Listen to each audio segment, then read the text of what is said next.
Welcome to The Vinyl Guide, the podcast for record collectors and music nerds. Here's your host, the biggest record nerd of them all, Nate Goyer. Well, hello everyone, it's Nate. Welcome to episode 513 of The Vinyl Guide, the podcast for record collectors and music nerds. And today, dear people, I'm very happy to be sharing an interview. I've been trying to get done for quite some time. Been going back and forth. We finally made it happen. Welcoming to the show today, Australian guitarist, singer-songwriter, and hired gun member of UMI, Mr. Davey Lane. And today, Davey and I are going to talk all about his new album. He's going to share this remarkable story about how he started as a teenager transcribing UMI songs only to join the band when he was just 18 years old, still in high school. Can you imagine joining your favorite band while still in high school? Well, Davey did, and he tells that story today. We also talk about his new album, Finally a Party Record. We talk about him meeting Paul McCartney backstage. We explore his fascinating experimental vinyl projects, including collaborations with Stu McKenzie of King Gizzard and an unreleased album or two from the Saints. We talk all about that today. It's a very fun conversation with Davey. And again, check out his new LP, Finally a Party Record. It's available now on all streaming platforms. And of course, vinyl is available at Cheer Squad Records. That's Cheer Squad Records, tapes.bandcamp.com. There's a limited edition, beautiful red and yellow split LP, as well as the standard black. But man, that red and yellow split is pretty rad. Of course, you can follow Davey on Instagram at Davey Hello Lane. And he's got some gigs coming up. And maybe we'll see you at one soon. Also, please note we have an extended version of this podcast available at patreon.com/vinyl guide. More time with Davey, more fun discussions, more shooting the shit, and more music stories. Plus, it's in high resolution. And if you become a Patreon member, you get the warm, fuzzy feeling in your belly and below that you're helping support this podcast. And we certainly appreciate it. That's patreon.com/vinyl guide.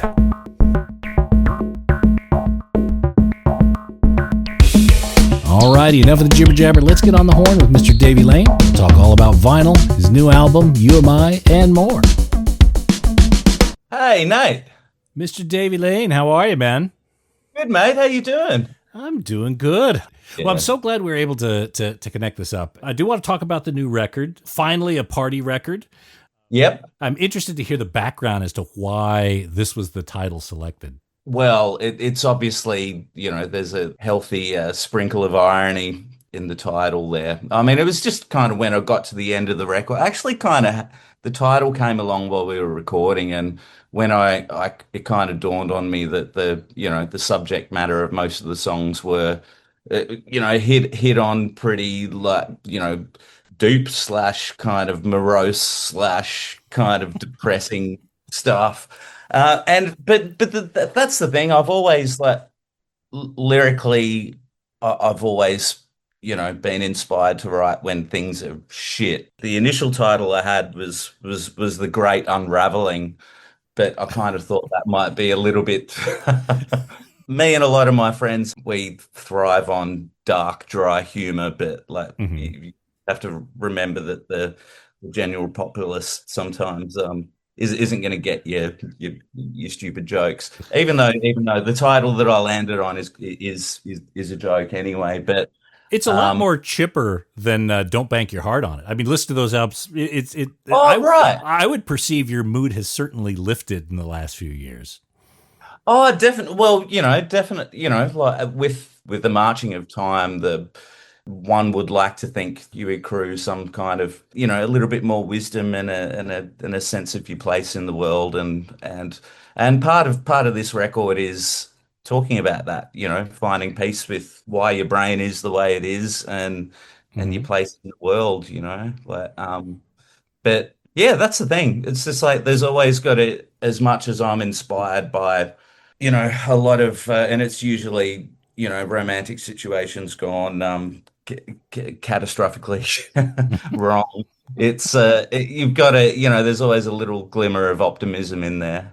Sure, there's peaks and valleys, and you never know kind of when Yeah. you're going to be able to catch one. Occasionally, there's going to be a darker album that comes out. I mean, that's the thing. It's just like whenever I put a record out, I have realistic expectations, but making music is a compulsion of mine that I can't really control. And my aims for putting records out, I don't have really careeristic kind of intentions. It's more just like, here are my thoughts spewed onto a plastic platter, and if someone gets something out of them, that's great. So yeah, Yeah, you got to be okay with the grind. And that's it. if the stars align, then maybe people will talk about you posthumously, but Yeah, you can't be well, attached to that. well, exactly. I always, I always think of Big Star or Emmett Rhodes, and a lot of Hmm. people like that who I guess Nick Drake, you could throw him into. I'm not comparing myself to these artists at all Right. by any stretch, but it's like, well, Sid Barrett.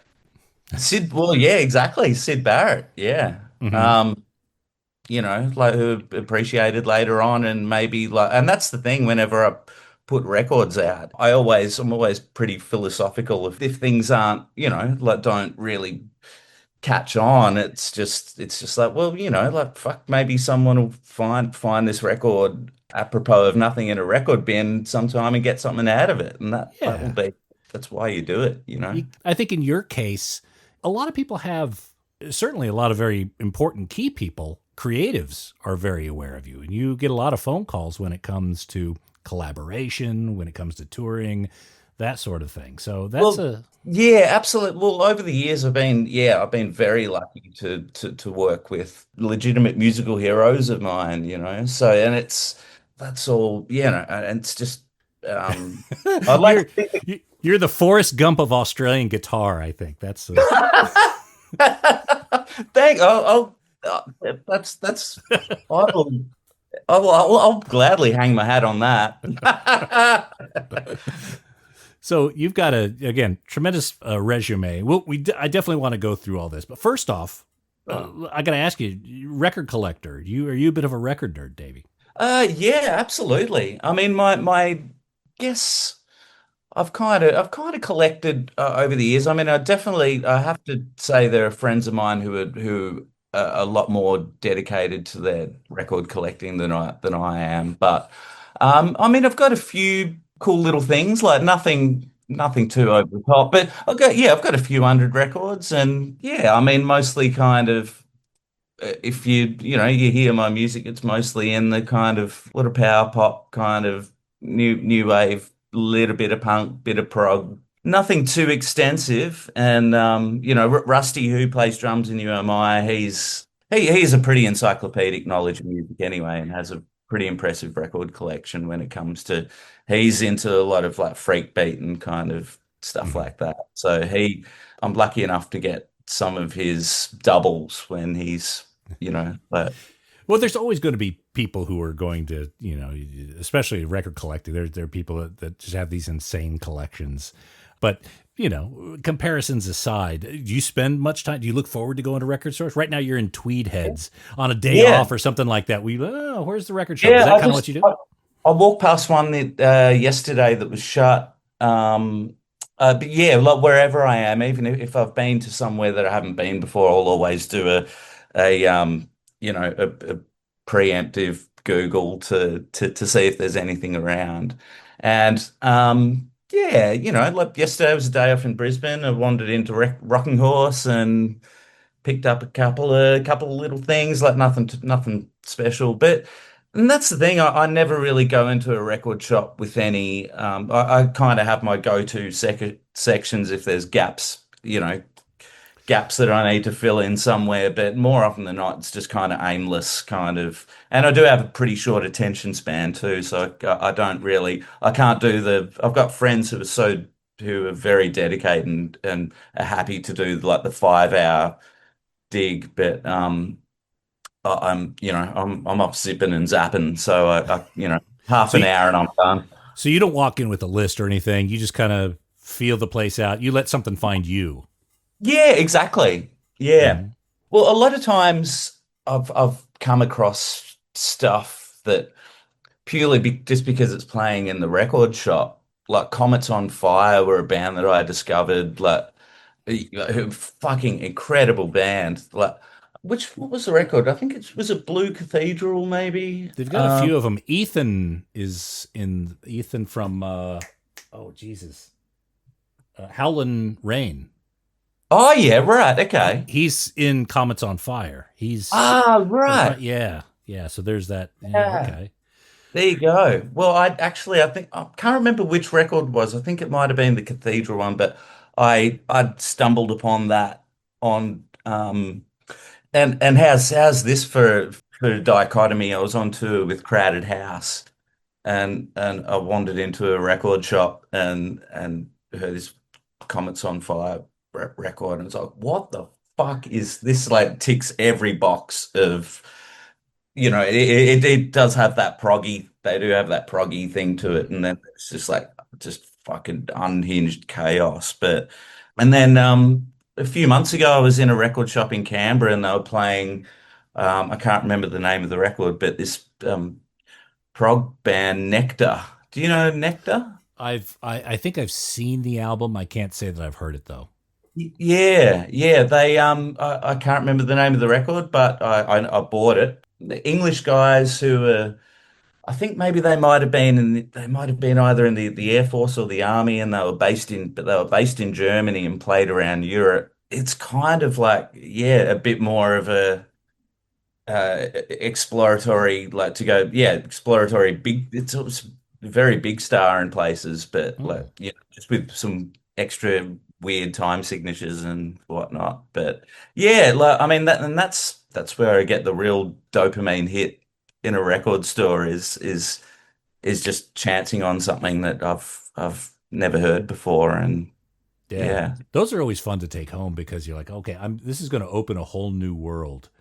Hey, absolutely. Yeah. Yeah. And if you create music yourself, you're always looking for new avenues to mine. So Hmm.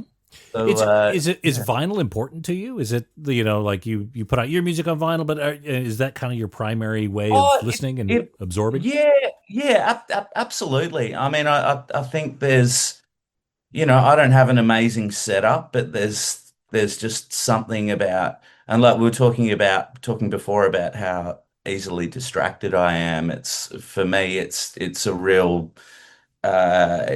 meditative thing for me to put on a record and just kind of bask in it for that amount of 18 to 20 minutes aside or whatever, and not be distracted by anything else. Mm. It's and that kind of that for me is a pretty important anchor, like to Mhm. keep me keep me level. So when you're creating an album, like finally a party record or any of your other solo albums, do you think in like act one, act two, like this could be something for side one or what, or do you do the sequencing at the very end once you've done all the recording? No, it's funny. The last two records have very much been almost at the demo stage, have kind of found their spot in the sequence. Like we were talking before about troughs and valleys and ebbs and flows. It's like finding the right, yeah, like sequencing is a record is it's actually one of my favorite parts, really. And I've always been. I've always loved doing, not that there's any segues or crossfade stuff going on this record, but I've always really loved just getting in and seeing how you can match that chord at the end of that song and crossfade that. Actually, there is a crossfade like that on this record from the opening instrumental into the first like proper song. There's when we recorded the song, ended the song on a minor chord instead of a major chord, knowing that that was going to be the first chord of the next song. So there is thought gone into it, into that far back that okay, well, this is probably going to segue into that. So Yeah, it um, starts off with an instrumental. I think I think mm, that transition it reminded me of kind of Funeral for a Friend yeah, into oh, Love Lies that, Bleeding kind of that thing. Yeah. yeah, yeah, absolutely. That parallel has been drawn by myself on yeah, but I don't know, like I thought the instrumental was just 2 minutes of oddball, and I was kind of talking to my friend Rob, who co-produced the record with me, and he's like, "Oh, do you think people are going to be a bit weirded out by by having this strange instrumental?" And I was like, "Well, I mean, if people are already at the point where they've bought a record and they're putting it on the turntable, you'd think they're kind of like that they're up for going on the trip, you know?" So Yeah, okay. When you look at your mentors, your musical mentors, who would it be? Who's on that list? people I've worked with, Oh or no, just no, people you've looked up to, even from as your youth. Put yeah, it this way: right, the musicians that shaped your brain and your tastes the yeah, most. okay. Right. Well, I mean, I guess it's hard to avoid the Beatles really because that was kind of the stepping stone. I remember very early on after getting into the Beatles and hearing Pepper and then getting the Beatles recording sessions book, and that sparked off an interest in recording and production. And because even, hearing Pepper I would have been pretty young then, like 7 or 8, but and it would have been probably another 9 or 10 years before I would take any hallucinogenic drugs. But there was something in that record that I was like, why does this sound like a kaleidoscope?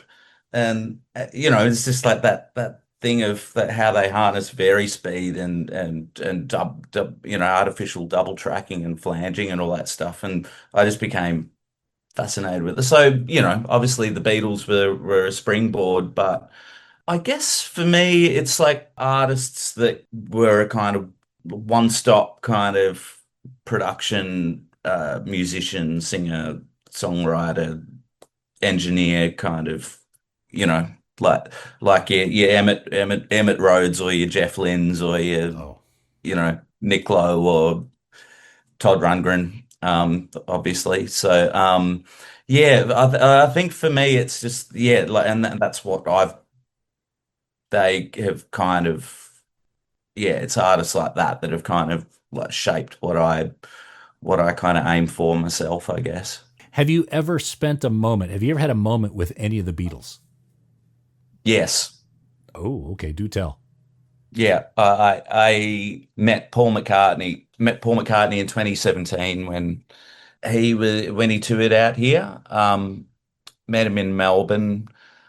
It was the most surreal 2 minutes of my life. Goes without saying, but How do you get near Paul McCartney? well, I was recording with Jimmy Barnes at the time, and he obviously knew how much of a fan I was, and obviously he was very close with Michael Gudinski, who's passed away now, but Jimmy very kindly organized it with Michael he was like, "Oh, I'm gonna get you to meet Paul McCartney. I'll sort it out. Get Michael to sort it out." And so he kind of hooked it up through Michael, and it was like, fuck, like which I was insanely grateful for. But yeah, so I remember Michael coming and getting me side of stage and going down to the bowels of the Amy Park, which was the venue in Melbourne, the soccer field there. And I dropped a Valium about half an hour earlier because so I don't want to, I don't want to fuck this up. I want to, I don't want to, I'm prone to anxiety at the best of times, but I don't want to lose my powers of speech or start crying or Those are not be. definite possibilities at the bar. Yeah, of course. Either one could have very, very easily happened. And we're walking down through the bowels of this park through all these kind of brick corridors, and Michael saying to me, he's like, "Look, mate, just don't go fucking gaga, all right? Just keep you cool, and it'll be." I was like, "Yeah, no, it's all right. I think I've got this. I think it's fine." I just remember being in this little holding area for 5 minutes or so and just trying to distract myself with the patterns of the bricks and just anything to distract myself from the fact that I was going to meet fucking Paul McCartney in a couple of minutes. And just hearing, like somebody it was like, "Oh, here he comes," and then just looking from just across the hallway, and the door opens and out he fucking walks. And my memory was like I imagine it to be like, one of those prom films where the guy's standing at the bottom of the stairs watching his date slowly descend the stairwell. And it felt like it took, it was probably only like fucking 6 or 7 meters away, but it felt like it took ages. And anyway, we got to the point where we're kind of almost standing face to face, and it's just like, holy fuck, it's fucking Paul McCartney. And it's just like, I'm sure you've met you've met heroes in the past yourself, and sometimes it feels like, because it's somebody whose visage has been familiar to you for so long, you kind of almost start to feel dizzied and start to It's question dreamy. it. It's like a dream state kind of. Exactly, absolutely. And he's fucking standing there. It's Paul McCartney, but it's like, oh, it's Paul McCartney, but like it looks kind of. I can see every line on his face. He looks older than he does in the. And he kind of had a little bit of stage makeup on, and anyway, Michael goes, "Davey, this is Paul," and I was like, "Yeah, no shit." And it's like, "Paul, this is Davey," and Paul, because it obviously been organised through Michael. Paul puts his hands out and he goes, "Hey, yeah, I've heard all about you," and I was like, "Oh." It's like, what do I fucking say? What do I say? And so it's like, well, whatever you heard about me, it's all lies. And then he's like, just scratched his nose like he does, and he goes, no, but this is the thing. All I've heard about you is bad stuff.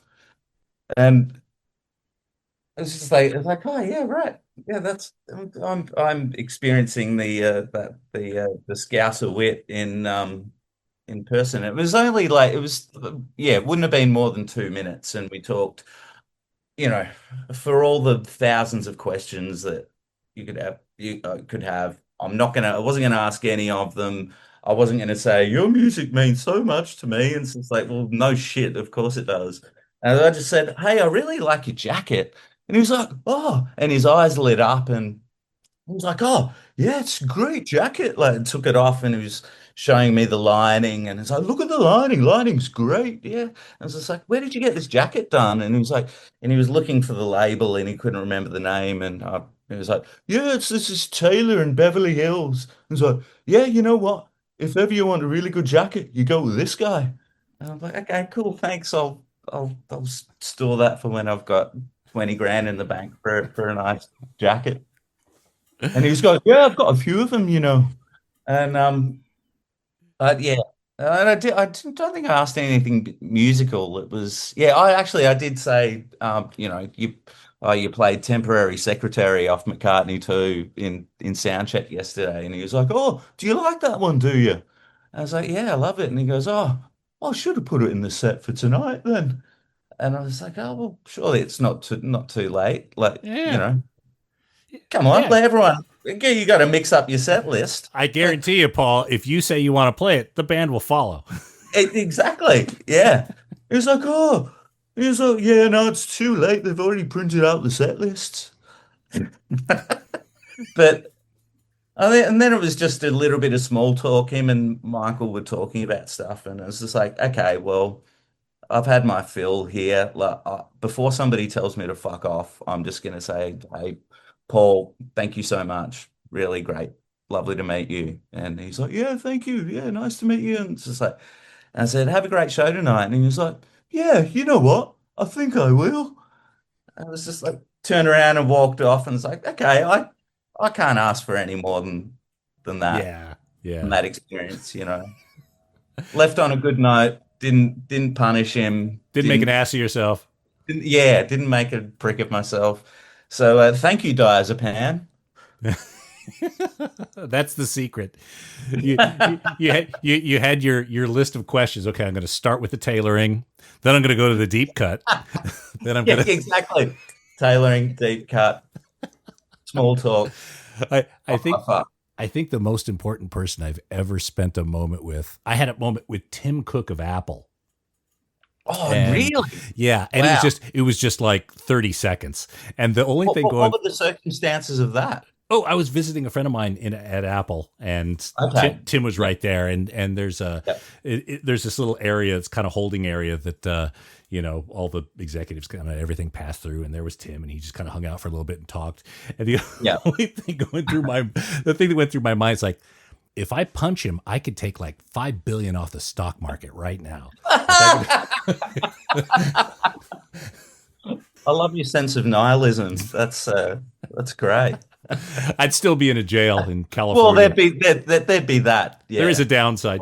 Yeah. Anyway, all right. So you get your early Beatles in. Yeah. You start playing guitar. You Yeah. and you start, as I understand, transcribing UMI songs. That's correct. Yeah. And that was kind of your gateway into actually becoming part of the band at Mm. age 18, I want to say. 18. Yeah, 18. I was a Jesus.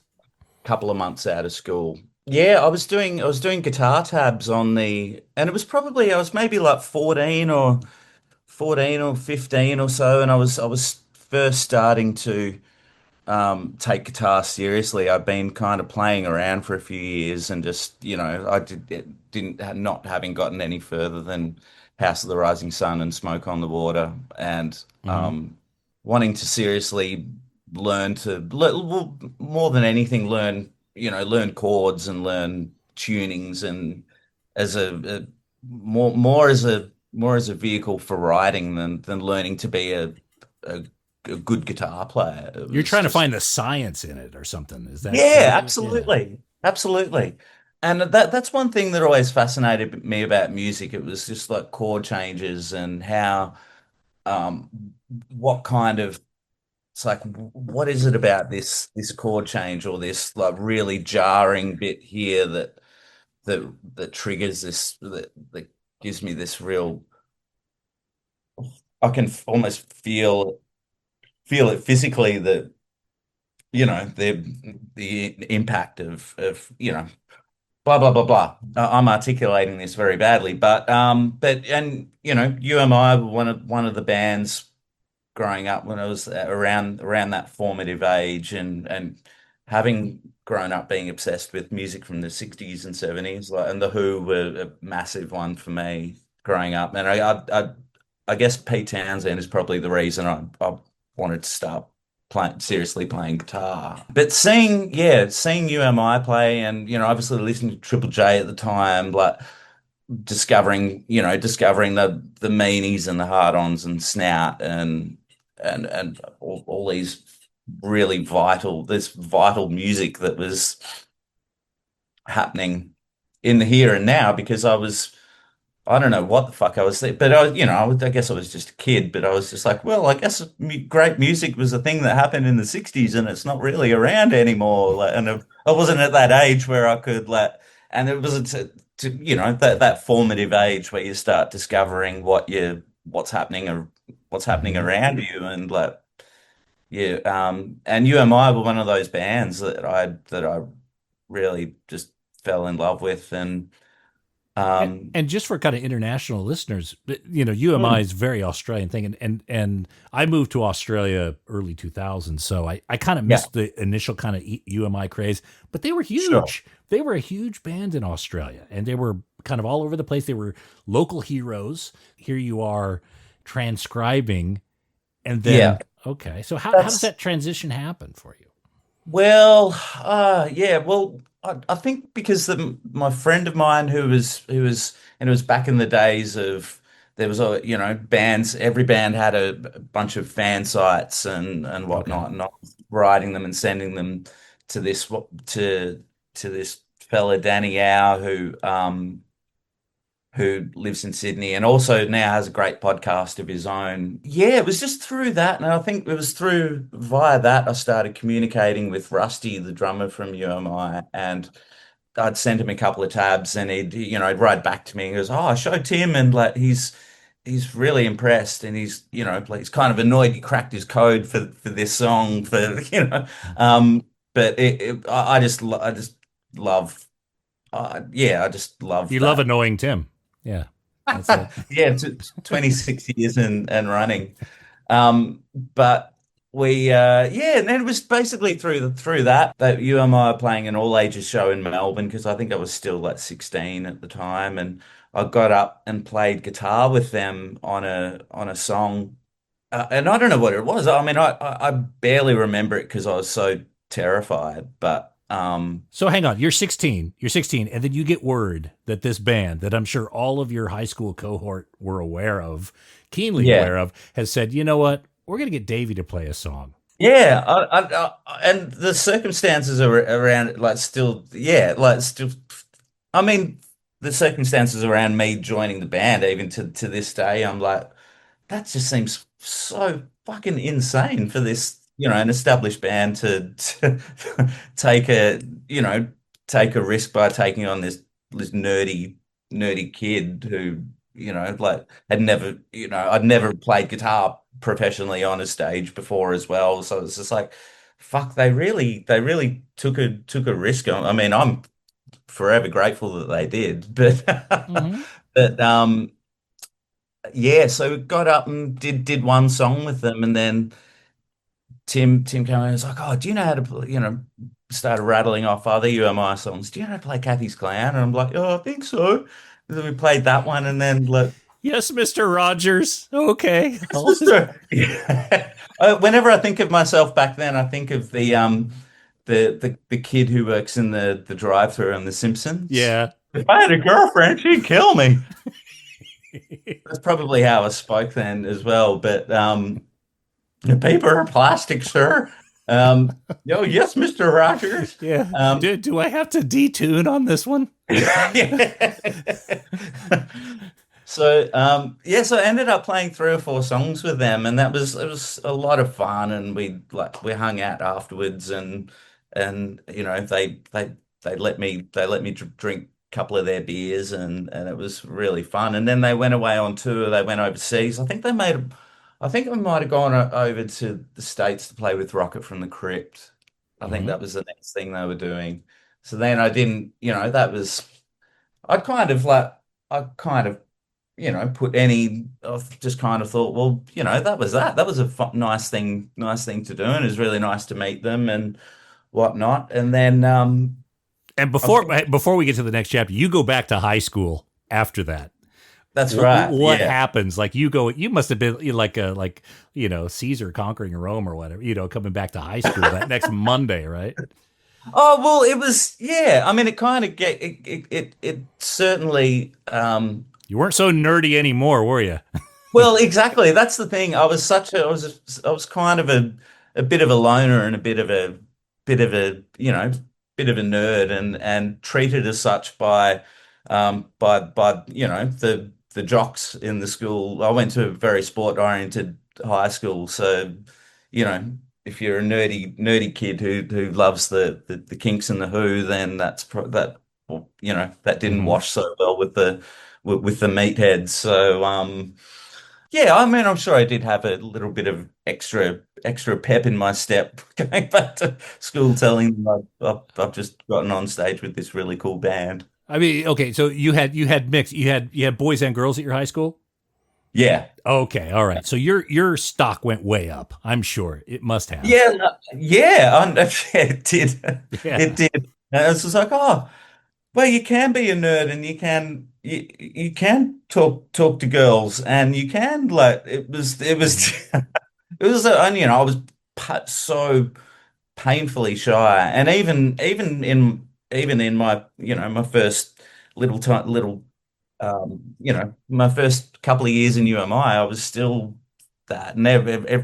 All the fellas in UMI had partners, and they wanted to live vicariously through. And I was like, "Go on, go ahead, go." There are girls there who want to talk to you. Go and talk to them. And it's just like, "Oh no, can we just talk about Exile on Main Street?"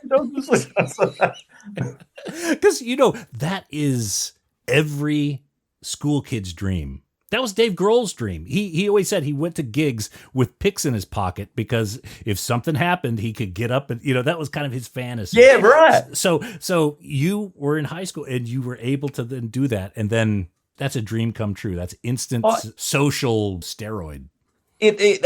absolutely, yeah, absolutely. And it's, I don't, I still, like I said, I somebody asked me a similar question the other day, and it was only did like it did trigger that, and I do think about it occasionally, like how what it just seems on paper such a implausible thing to happen, but it happened, It happened. and so I'm fucking grateful for it. So they come back from tour, and Yeah. then how does that reconnect happen? Well, yeah, they come back from tour, and then this might have been like 18 months or so later. Tim was about to put out a solo record, and called me. I can't remember how it worked. I'd finished high school, and I'd done 2 days of university.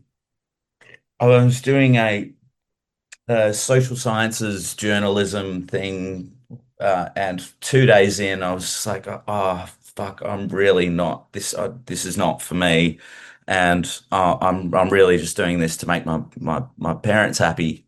And the phone rang, and it was Tim, and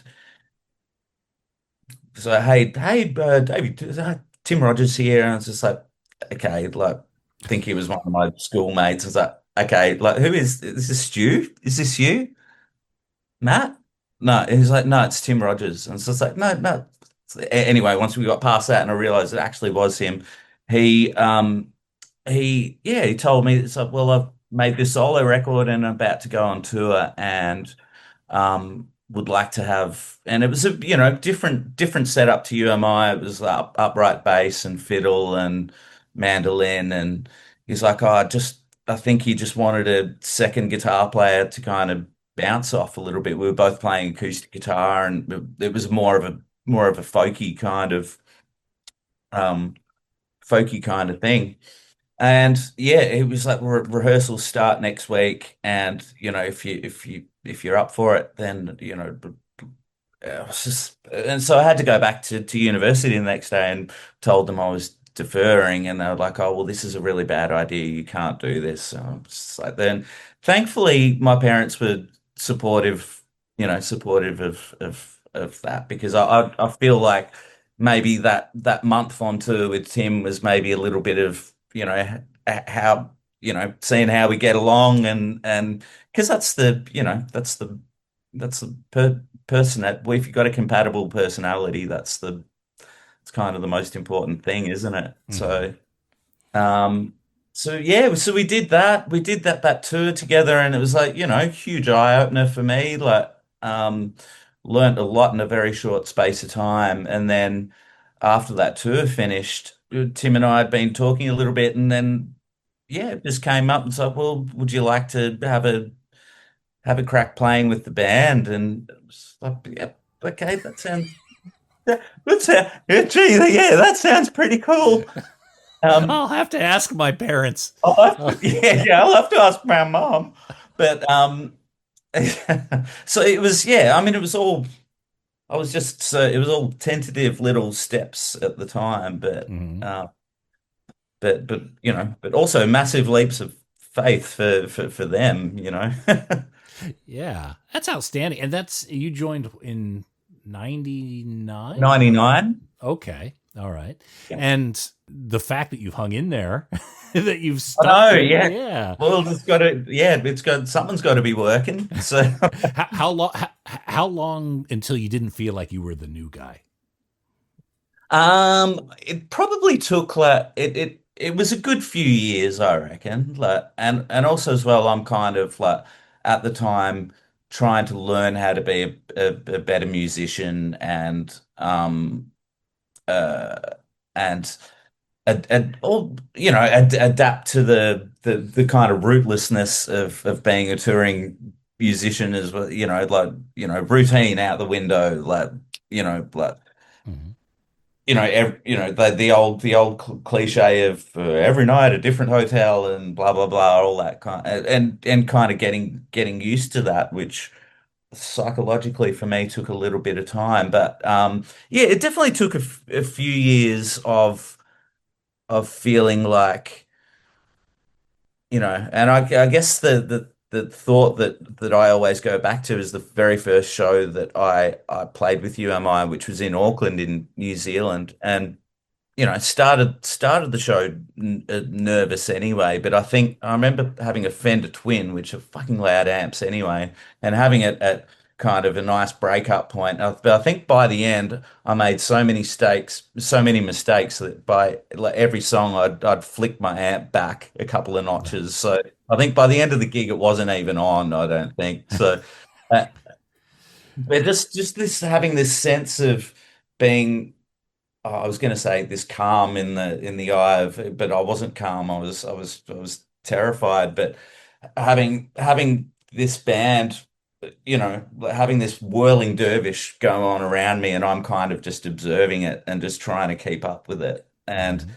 it definitely took a few years of becoming like a more experienced musician and becoming and building my confidence up to a point where it's like, okay, well, I can't keep up with what's going on, and maybe am contributing to it as well instead of just, like just holding on for dear life. What was the biggest lesson you learned? Something that you couldn't have learned, but only on the road early on. Oh, that's whoa, that's a very good question. I don't know. I mean, I suppose over the years you have playing in a band, you're thrust into so many different situations, and you meet you meet people along the way, and you become friends with people. And it's funny, like over the years how many people, and some occasionally like someone comes up in a conversation that was a muso then, that was a real, like, pushing like real hard to network, and like was doing all the right things and talking to all the right people, and then like they just kind of fall off the face of the earth. And it's like, oh, do you remember that? Do you remember that guy? And so, oh yeah, that's right. Yeah, he was a fucking dickhead. I think it was just like I mean, if anything, it was it was a lesson taught to like just never lose focus of what your motivations are for doing it in the first place. Because it's always the people, it's always those people who are in the, in the right scenes at the right time, to meeting with all the right people. And it's like, oh, I've got to go and talk to that guy because he's books this and that. And it's just like, and that's the thing, the guys in UMI have never been like that. And it's just like, yeah, I think just it kind of speaks to like keeping an ego in check as well, like it's like just Being authentic, being exactly, there you go. You Mhm. just never lose, like, and a lot of people that I've met along the way who have done all those right things and networked with the right people, but like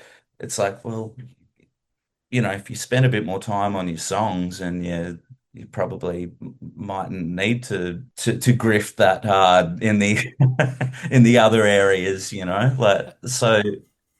I've never um, been a musician. I've hung around in those circles and whatnot, obviously. But yeah, I guess my observation, there comes a time when uh, desperation can potentially set in. Like, yeah, holy fuck. Oh, I've now banked majority of my life on this career that could really just sway one way or the other. yeah, yeah. I'm not in control of this bucking bronco. But I need some sort, security starts to become important to people, especially if they start to have a family or some sort of Yeah, concerns, some sort of, additional requirements. of And, course. and Yeah. then that could lead people to be maybe stepping outside of what they in their heart would know. Oh, I got to network with this person. Oh, that'd be great if I got a collab or a co-write with this other person. They start to kind of their motivations become a little bit more obvious. And Yeah, that's it. That's it. And I think that's like if you and it's it is that does become uh more and more transparent with, I don't know, like, yeah, like, you know, seeing bands, and it happens less nowadays, I guess, maybe because I'm a bit older. I'm not like I'm just kind of in my own little bubble a bit, really, even though I try to keep my ear to the ground. But a band will come out with a new sound, or like Kings of Leon or something like that. It's just like, oh man, it got expensive stylists, and like it's that yeah. I don't Mhm. know. I know the point I'm trying to make. I'm not making it very well, but you know what I mean. I think I do. And I guess the one thing that I see going on in your catalog is you seem to be doing a lot of really interesting things that I know must come from the heart. Like, for example, the Fame beats, you know, Oh yeah, right. Okay. doing a side project like that. It's a one-off record, right? But it was Yeah, kind of a that's tribute. right. Yeah. I mean, Yeah. you're kind of following your heart. You're following your muse, what you think is right at the moment. And Yeah. creatively, it generally is. Yeah, absolutely. And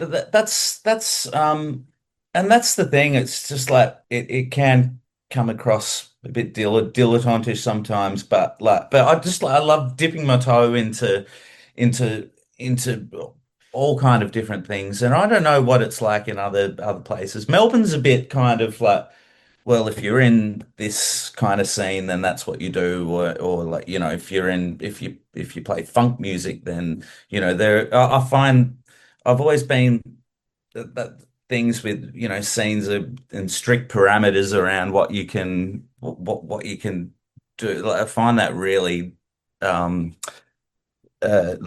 just a bit tiring, like, and a bit unadventurous. So yeah, well, I just like following whatever is, and that's the thing. I've been lucky. Have been lucky enough to collaborate with some really great people, but the motivation for collaborating with them has never been like, oh well, like to get to further one's career. For me, it's just like to look back on collaborating with some of the people that I have. It's just like I fucking really admire these people and what they do, and I've got this cool little document of doing something cool with this artist that I really admire, and that's something I can go back to for the rest of my life. And it's not something that I've ever wanted to really use to kind of go, oh well, it's a selling point for a new record or something like that. It's just I just love doing cool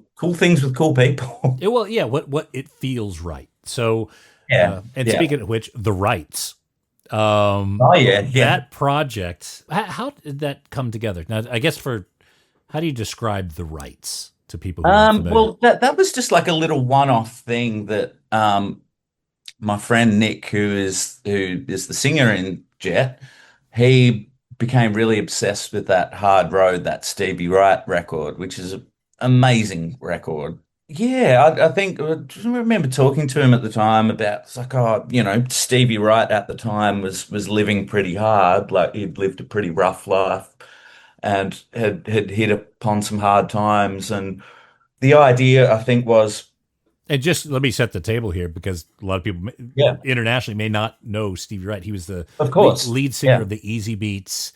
He yeah, was really kind of a national music hero in Australia.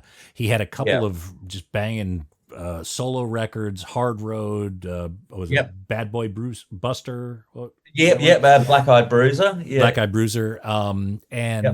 But he had a really rough addiction as well. So the last That, couple decades of his life was really tough. So he was still around at that time, but he was he living was still rough. around. Okay. Yeah, and he was on the Alberts label, so he was kind of like, like adjacent with early AC/DC and what Vander and Young were doing with with um with their artists. But yeah, so I mean, it was just an idea of Nick's to cover to do the three-part Evie song, and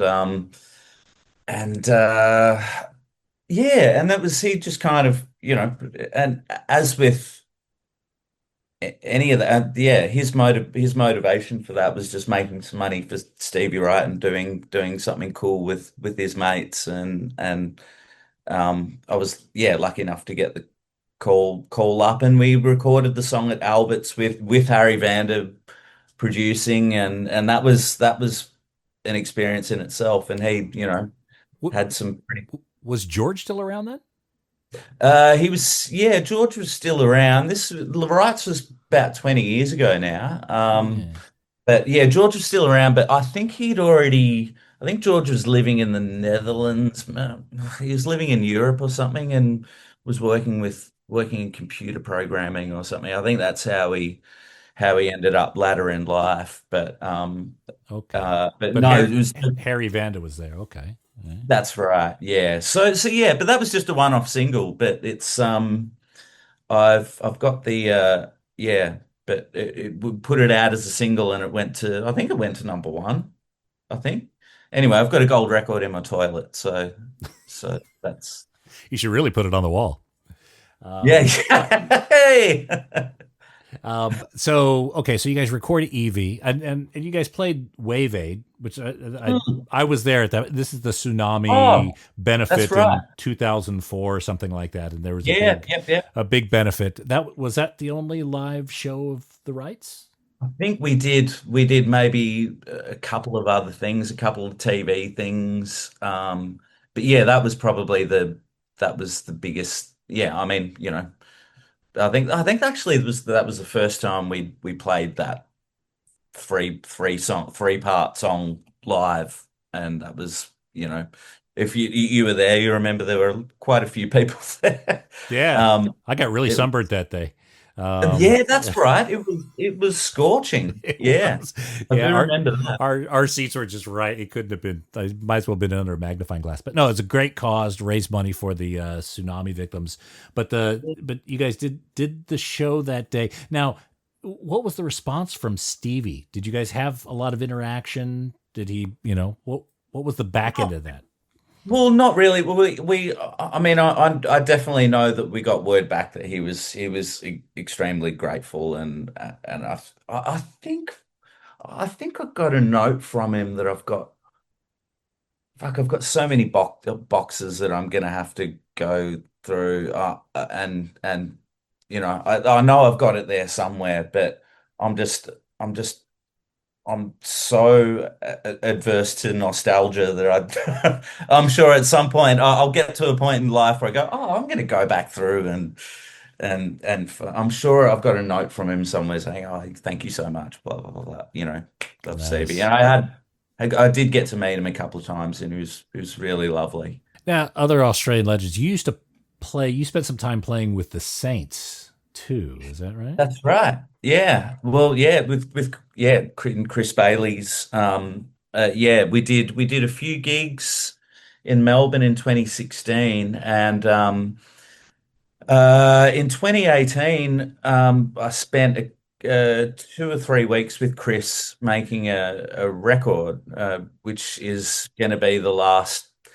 So obviously there's the Saints that Ed has, and when I got the call up to play with Chris, I love that the Stranded record and prehistoric sounds, but I knew that of the history, and that there was obviously some kind of like acrimony between Chris and Ed, and um all I wanted to do for those early Saints stuff is just to try and, like, as faithfully as I could, like, just be as faithful as I could to that guitar sound, really, because that's you know Hmm. that doesn't get much more incendiary than that.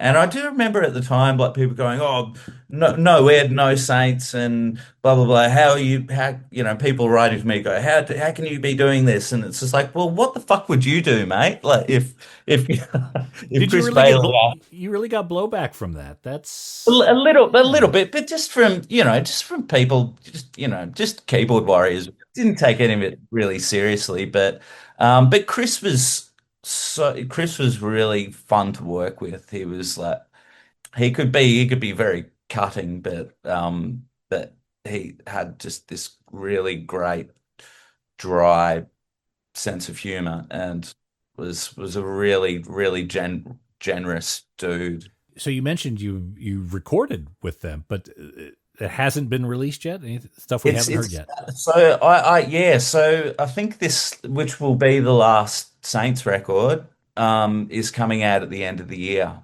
I believe. Um, and we actually, the label that he was signed to, I think he was at the time he was with Cleopatra, who they put out Todd's stuff nowadays, but part of the for some reason the part of the one of the agreements in his deal was that he present a record of new songs, which we did, and then they wanted a second like bonus disc of like re-recordings of old songs. So we went in and did, and I got sent. I hadn't heard them in years. I got them sent to me a few months ago, and I remember like we got yeah, like Chris went and bought a bottle of tequila and he was like, okay, right, we have to drink this before we start playing any of these songs. And okay, done. And we just like yeah, when we did versions of Stranded and Know Your Product, and but they're the most like it's like they sound like we'd all taken Mandrax or something. It's like they're the most demented, like so, and it's like, okay, let's imagine we're like, yeah, Mark Bolan on horse tranquilizers, and it's like, okay, cool, let's go. So we did, yeah. So I think that'll come out at some point as well.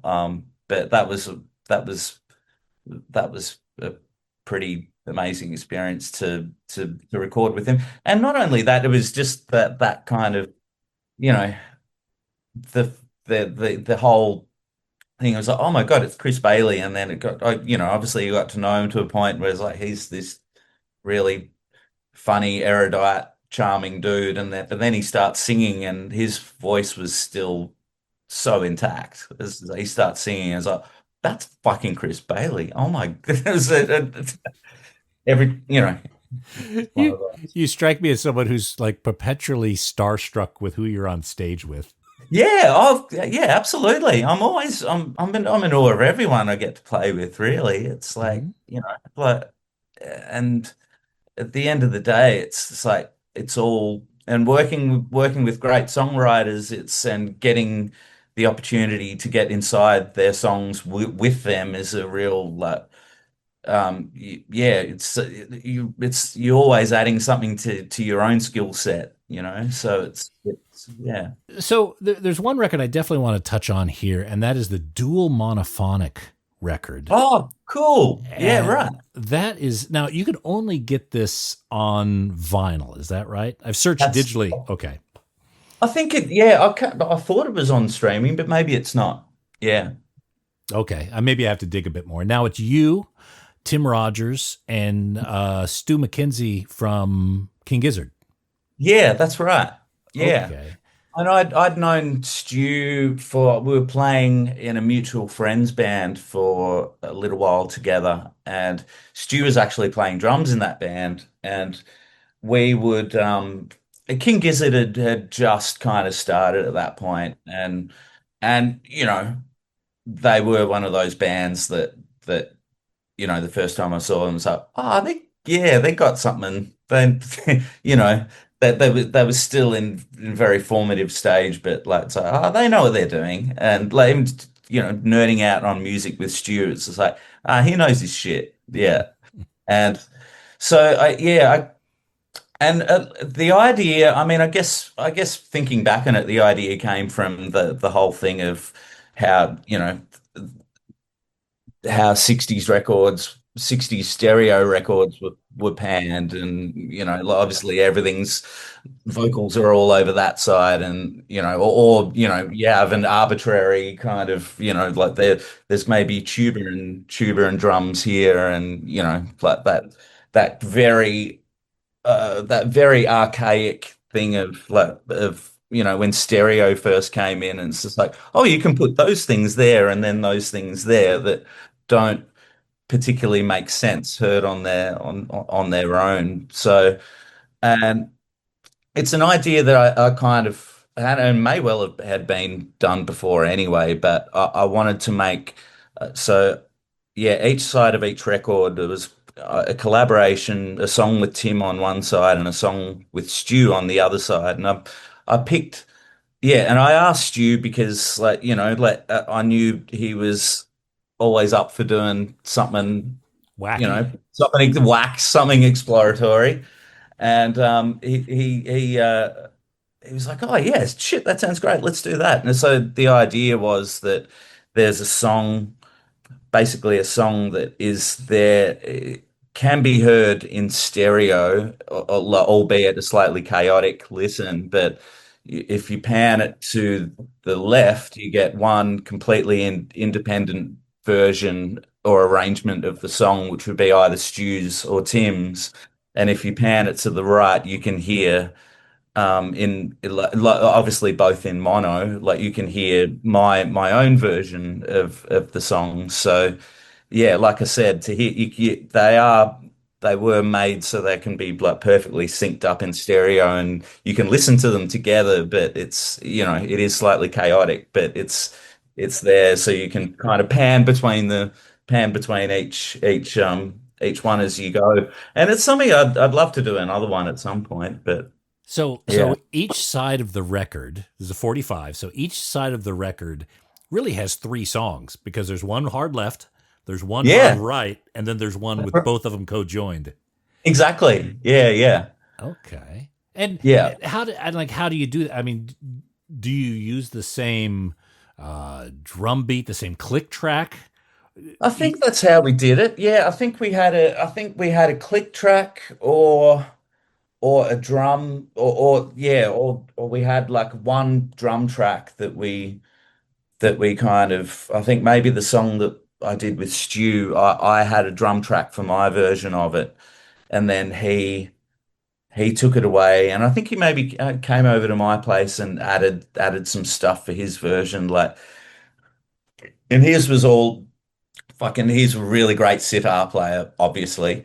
Um, so he put some sitar down and some flute and some and so we kind of yeah we adhered to a drum track, and I think maybe for Tim's one I think we maybe had a click track that kind of anchored both versions. Um, yeah, but it's funny, like I got the first test pressing back, and but the thing was there wasn't absolute separation between each left and right channel. There was still, if you panned it to the left, you still got maybe like up to like 20, not much, but like still like kind of 20% of bleed from the other side. And I took it back, and I was like, um, I know you guys are trying to do me a favor here, but yeah, yeah, exactly. Yeah, yeah. But it's just like, oh, look, you pan it to the left and right, and there's separate, and it's like they're like, oh, there's nothing you can really do about that with vinyl, and it's just like, have you listened to like a '60s record in stereo? It's I'll play you Taxman right now if you want. exactly, yeah, yeah, yeah. But we got it there. We did another. I think we had to do another, maybe another couple of test pressings, but we got there in the end. But yeah, we pressed 300 of those. I think I've got a box with a little handful left over somewhere, but that's one that kind of flew under the radar. It's just like I hear about like some there's a few like kind of King Gizzard fans have picked up on it, but it's Mhm. generally kind of like kind of just went under the radar really. Oh well, yeah. I haven't heard it. I've only read about it, and I can't find a digital copy. So if one happens to show up on the merch table at the Chippo Hotel, I'm taking it home with me. I So might be able to yeah, I might be able to talk to a guy who might you be know able a to guy who knows a guy who knows a yeah. Very good. So look, all right, this record, Davey Lane, finally a party record. It's a beautiful vinyl copy too. It's on Cheer Squad. Did you select these colors? Like, do you have much Yeah, of a hand in yeah. that? Yeah. Yeah, well, I did. I went down to the pressing plant, and they were with Wally, who runs Cheer Squad, and Which pressing um, plant? Did you go Zenith? there's Zenith. Okay. Yeah, yeah. And well, you must know Wally. Yeah. the meetings. I'm getting to know him. I'm going to have him on the show, but Fantastic. yeah. Oh, he's great. And it's his record label, Cheer Squad, that have put the record out. And yeah, like they kind of showed me. I just like the idea of the opposing label. Yeah. So yeah, we went with the red and yellow, and yeah, no, it turned out all right. Beautiful. Absolutely striking. And the cover, again, it's a bit of a nod to Rod Stewart, maybe. That's that's the thing. It's I mean, and obviously it's such an obvious obvious reference. And I go, oh, like, it's just like, oh, I actually don't like that record, but that was kind of a template for the direction, and the mate of mine who did the illustration. I was like, well, this is a rough template, and he came back with it, and it was like it was pretty like it was pretty obvious homage, but it was just like, oh, well, fuck it, like I do, It's really striking. It's a record that when I go to a record store, I like to bring home things that I don't know. And I just I look at the album cover, and I'm kind of like, okay, this is kind of speaking to me. Yep. And this would be something that I would absolutely like. Yep. All right. That's something to be learned here.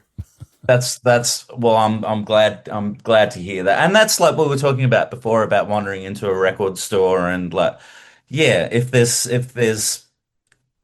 I have had experiences like that in the past where you pick up something that, like, the cover aesthetically, like, is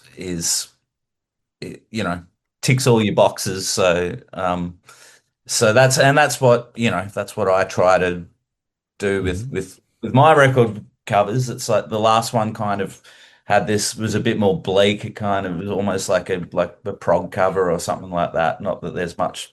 It's a prog record, but yeah. But no, oh, thank you. I'm glad you dig it, mate. Davey, thank you so much. I know we've threatened to kind of get together for quite some time now, and you've got a new record, and I want to make sure people are aware of it. Cheer Squad Records. I'll put the link in this episode page. It's on streaming services as well. Yeah, it'll be up on streaming. Yeah, but no, thank you so much, Nate. I'm not just pissing in your pocket here. I am an avid fan of your podcast, and you've interviewed some of my heroes as well, and so it really is an honor to be to be now amongst some heady company in your in the annals of the Vinyl Guide. So yeah, thank you so much. Thank you, Dave. Speak to you soon. Cheerio. Bye bye.